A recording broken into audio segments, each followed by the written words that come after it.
Sinh tồn tự nhiên review, hãy đăng ký và theo dõi chúng tôi. Đây là động lực to lớn để chúng tôi tạo ra những video thật ý nghĩa gửi đến người xem. Chân thành cảm ơn.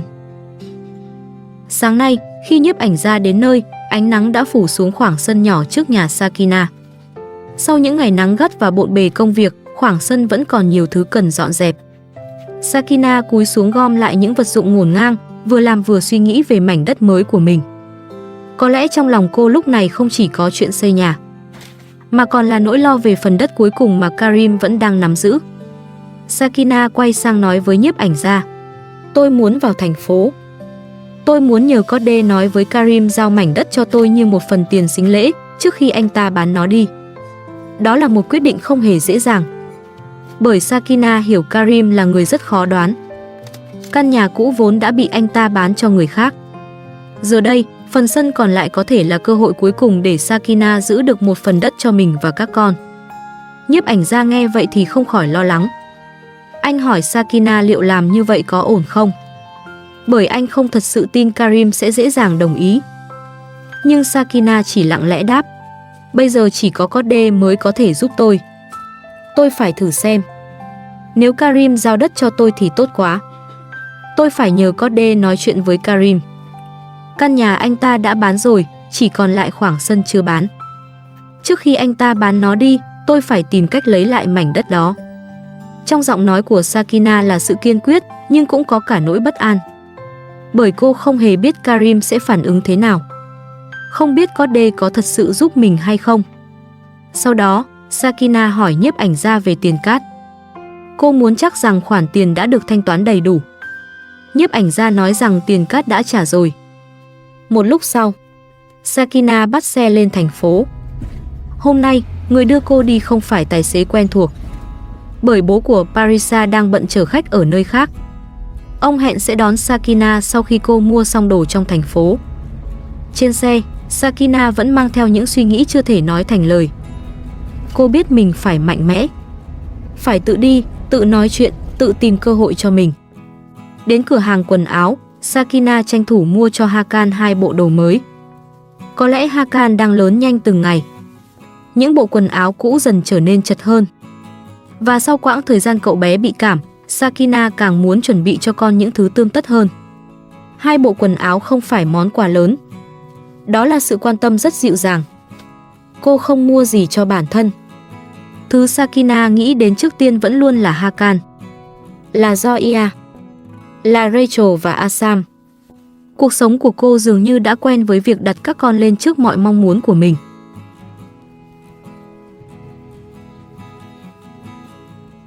Sau khi mua đồ cho Hakan, Sakina lên xe của bố Parisa. Rồi cả hai đi thẳng đến nhà Code. Trên đường đi, bố Parisa bất ngờ hỏi Sakina tại sao cô không gửi Hakan cho Ali và Parisa chăm sóc. Câu hỏi ấy khiến Sakina im lặng một lúc. Sakina không muốn vì Hakan mà những mâu thuẫn trong gia đình Ali lại trở nên nghiêm trọng hơn. Cô nói: "Tôi không muốn đưa Hakan đến nhà Ali. Vì cách cư xử của Parisa, tôi đã hạn chế đến nhà Ali." Cô không muốn Hakan phải nằm giữa những lời nói nặng nề của người lớn, và cũng không muốn Ali bị đẩy vào tình thế khó xử giữa trách nhiệm với con trai và cuộc hôn nhân hiện tại. Bố Parisa nghe vậy, rồi nói: "Có lẽ cũng là lỗi của Ali." Sakina chỉ nhẹ nhàng nói: "Tôi không biết. Giữa Ali và Parisa có rất nhiều vấn đề, nhưng họ nên kiên nhẫn với nhau hơn. Không phải vì cô không cần Ali quan tâm đến Hakan, mà vì cô không muốn sự quan tâm ấy trở thành nguyên nhân khiến gia đình Ali thêm rạn nứt." Bố Parisa thở dài. Ông nói rằng đã nhiều ngày rồi mình không nhận được tin tức gì từ Parisa và Ali. Có lẽ ông cũng đang lo cho con gái, lo cho đứa trẻ Parisa đang mang trong bụng, lo cho cuộc hôn nhân của hai người ngày càng nhiều bất đồng. Chiếc xe vẫn lặng lẽ chạy trên con đường đầy nắng. Phía trước là nhà của Code. Sakina ngồi im trên xe, đôi mắt hướng về con đường phía trước. Một lúc sau, Sakina đã đến trước cửa nhà Code. Căn nhà cũ đã bị Karim bán cho người khác. Thời gian để Sakina dọn đi cũng không còn nhiều. Sakina bước xuống xe, chậm rãi đi đến trước cánh cổng. Cô gõ cửa.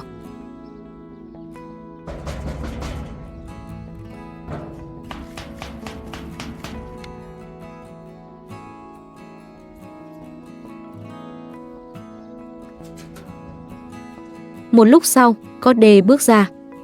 Hai người chào hỏi nhau. Dù từng có những chuyện không dễ dàng giữa họ, giờ đây cả Sakina và Code dường như đều hiểu rằng họ đã cùng chịu nhiều tổn thương bởi những quyết định của Karim. Code mời Sakina vào nhà. Cô hỏi, cô đã tìm được nhà chưa? Rồi Sakina nói, tôi đến để nói chuyện với cô. Mảnh đất nơi tôi từng ở, Karim đã bán đi rồi. Chỉ còn mảnh đất có khu vườn là chưa bán. Nghe vậy, Code vô cùng ngạc nhiên. Cô nói, anh ta đã bán đất rồi sao? Tôi không biết gì hết. Sakina nhìn Code, rồi chậm rãi kể lại. Người đã mua mảnh đất ấy muốn xây một căn nhà lớn hơn. Điều đó có nghĩa là Sakina và các con không thể tiếp tục ở lại căn nhà cũ quá lâu. Nhưng phần đất dưới khu vườn vẫn chưa bị bán. Cô nói với Code, người mua mảnh đất đó muốn xây một ngôi nhà lớn hơn. Tôi muốn cô nói chuyện với Karim. Liệu anh ấy có thể giao mảnh đất dưới khu vườn cho tôi để trừ vào tiền sính lễ không? Anh ta có thể giao đất thay vì trả sính lễ cho tôi không? Đó không phải là một lời đề nghị dễ dàng. Sakina biết Karim có thể sẽ không muốn giao đất. Cô cũng hiểu rằng chuyện tiền sính lễ giữa hai người vẫn còn nhiều điều chưa được giải quyết rõ ràng. Code nghe xong thì thở dài. Cô nói, không dễ đâu. Nhưng theo lý lẽ của cô, Karim đã đưa các con rời xa cô, nhưng cô vẫn muốn quyền nuôi con. Karim đã bán đất và bây giờ có tiền. Anh ta có thể trả tiền sính lễ cho cô bằng tiền mặt. Nhưng Sakina không chỉ cần tiền. Sakina nói, tôi mong cô hãy nói với Karim bằng tư cách một người bạn. Làm ơn nói với Karim giao mảnh đất phía dưới cho tôi để trừ vào tiền sính lễ. Nếu Karim đồng ý, hãy làm giấy tờ chính thức có đóng dấu và lăn tay. Sau đó đăng ký giấy tờ tại cơ quan đất đai. Tôi không còn sức để tự nói chuyện với Karim nữa. Giọng Sakina không lớn.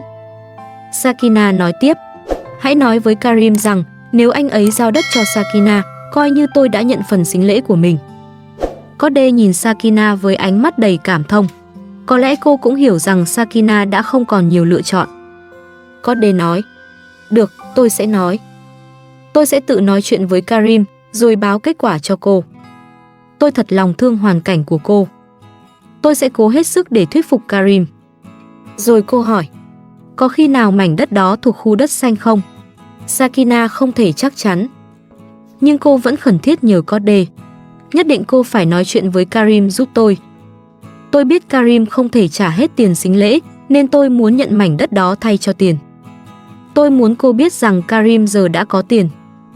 Thậm chí anh ta có thể trả tiền sính lễ cho cô. Nghe đến đó, Code nói, cảm ơn cô đã nói cho tôi biết. Trước giờ tôi vẫn nghĩ Karim không có tiền. Sakina kể rằng chính người mua đất của Karim đã nói với cô. Cô nói, người mua đất của Karim còn nói với tôi rằng ông ta đã trả cho Karim rất nhiều tiền. Tôi định gọi điện nói chuyện này với cô, nhưng nghĩ gặp mặt nói sẽ tốt hơn. Tôi chỉ còn hơn 1 tháng để chuyển đi, nhưng không có tiền xây nhà mới. Code nói, vâng, tôi biết hết mọi chuyện rồi. Tôi nhất định sẽ nói chuyện với Karim. Tôi sẽ gặp Karim, đợi anh ấy cho tôi biết. Khi biết quyết định của anh ấy, tôi sẽ đến nhà báo cho cô. Sakina nói, nếu Karim đồng ý, tôi sẽ lấy giấy xác nhận từ văn phòng bất động sản. Karim phải điền đầy đủ vào giấy đó. Cô có thể nhận bao nhiêu tiền sính lễ từ Karim cũng được, vì bây giờ anh ta đã có tiền. Nhưng Code lại đáp, tôi không cần tiền của Karim. Tôi sẽ nói Karim đưa mảnh đất đó cho tôi. Nếu giao cho người khác, quyền lợi của tôi cũng sẽ bị ảnh hưởng. Cô đã giúp tôi rất nhiều. Tôi sẽ nói chuyện với Karim. Tôi sẽ cố gắng hết sức. Rồi Code hỏi Sakina, cô đã đến nhà Karim thăm bọn trẻ chưa?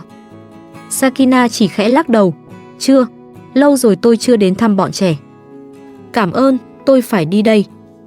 Có lẽ Sakina không muốn ở lại lâu hơn. Trong lòng cô vẫn còn quá nhiều việc phải làm. Code nói, tạm biệt, đi đường bình an nhé. Không khí ô nhiễm nặng lắm. Đừng để Hakan ra ngoài thường xuyên. Sakina cảm ơn Code. Rồi cô bước ra khỏi căn nhà. Cuộc gặp hôm nay chưa thể mang lại câu trả lời. Karim có đồng ý giao đất hay không vẫn là điều chưa ai biết. Nhưng ít nhất Sakina đã tìm được một người chịu lắng nghe. Một người sẵn sàng nói chuyện với Karim thay cô. Và trong hoàn cảnh bấp bênh này, Sakina hiểu rằng cô phải tiếp tục đi. Dù chỉ còn lại một cơ hội mong manh, cô vẫn phải cố giữ lấy. Bởi đôi khi, một mảnh đất nhỏ cũng có thể trở thành nơi bắt đầu lại cả cuộc đời của một gia đình. Sau khi trở về đến nhà, Hakan đã khóc vì đói. Có lẽ cậu bé đã chờ mẹ từ lâu. Sau chuyến đi vào thành phố, cô nhanh chóng pha sữa cho con trai. Đối với một người mẹ, đôi khi chỉ cần nghe tiếng con khóc vì đói cũng đủ khiến lòng mình rối bời. Nhưng khi Hakan uống sữa, Sakina cũng nhẹ lòng hơn một chút. Một lúc sau, cô bắt đầu chuẩn bị bữa trưa.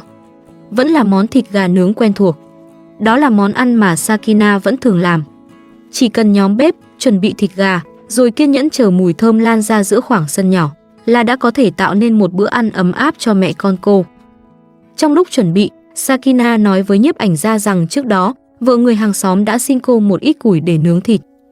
Những bó củi mà Sakina vừa vất vả mang từ trên núi về, cuối cùng không chỉ giúp căn bếp nhà cô có lửa, mà còn được chia sẻ với những người xung quanh. Ở nơi đây, mọi người không giàu có. Ai cũng có những nỗi lo riêng. Nhưng giữa những căn nhà nhỏ, những khoảng sân đầy nắng và các con đường đất bụi mù, tình làng nghĩa xóm vẫn được gìn giữ bằng những điều rất giản dị. Một ít củi khô, một lần trông giúp trẻ nhỏ, một phần đồ ăn được chia sẻ, hay chỉ là một lời hỏi thăm đúng lúc. Sau khi thịt gà được nướng xong, Sakina bắt đầu ăn trưa. Hakan cũng ngồi gần mẹ. Cô vừa ăn, vừa tập cho con trai làm quen với thức ăn. Cậu bé vẫn còn nhỏ. Mỗi thìa thức ăn, mỗi lần con chịu há miệng, đều khiến Sakina kiên nhẫn chờ đợi. Có lẽ cô hiểu rằng Hakan đang lớn lên từng ngày. Từ một cậu bé chỉ biết uống sữa, rồi sẽ dần biết ăn, biết đi, biết gọi mẹ. Vì vậy, dù mệt đến đâu, Sakina vẫn muốn được ở bên con trong những khoảnh khắc nhỏ bé ấy. Ăn uống xong xuôi, Sakina lại bắt đầu làm việc nhà. Cô lấy máy hút bụi ra dọn dẹp căn nhà. Có lẽ với nhiều người, căn nhà chỉ có Sakina và Hakan thì không cần phải vệ sinh kỹ đến như vậy. Nhưng Sakina không dám chủ quan. Vùng đất nơi cô sống có thời tiết nóng, nhiều bụi cây và khoảng đất trống. Những con côn trùng, rết, bọ cạp hay các loài bò sát có thể tìm đường vào nhà bất cứ lúc nào. Hơn nữa, Sakina từng trải qua những chuyện khiến cô không thể quên. Bởi vậy, cô luôn muốn căn nhà phải sạch sẽ. Sàn nhà phải được kiểm tra. Các góc khuất phải được dọn kỹ. Thảm ngủ, chăn gối và những nơi Hakan thường bò chơi cũng phải được giữ an toàn. Không phải vì Sakina quá cầu toàn, mà bởi cô chỉ có một mong muốn. Đó là bảo vệ con trai khỏi những điều nguy hiểm mà cô có thể phòng tránh được. Dọn dẹp xong, Sakina bước ra chuồng gà. Đàn gà đã bắt đầu ríu rít chờ ăn. Cô mang thức ăn ra cho chúng. Những phần đồ ăn còn dư sau bữa trưa cũng được Sakina tận dụng. Một phần cho đàn gà, phần khác cô đem ra ngoài cho những chú chó hàng xóm. Có lẽ Sakina chưa bao giờ để lãng phí bất cứ điều gì. Đó là cách cô giữ gìn cuộc sống của mình, chắt chiu từng thứ nhỏ nhất. Sau đó, Sakina lại trở vào nhà. Cô cho Hakan bú sữa, rồi nhẹ nhàng dỗ cậu bé ngủ. Bên ngoài, nắng vẫn chiếu xuống khu vườn. Trong căn phòng nhỏ, Hakan dần chìm vào giấc ngủ. Có lẽ đây là khoảnh khắc hiếm hoi Sakina có thể ngồi yên, chỉ là nhìn con trai ngủ thật sâu, và mong bình yên có thể ở lại thêm một lúc.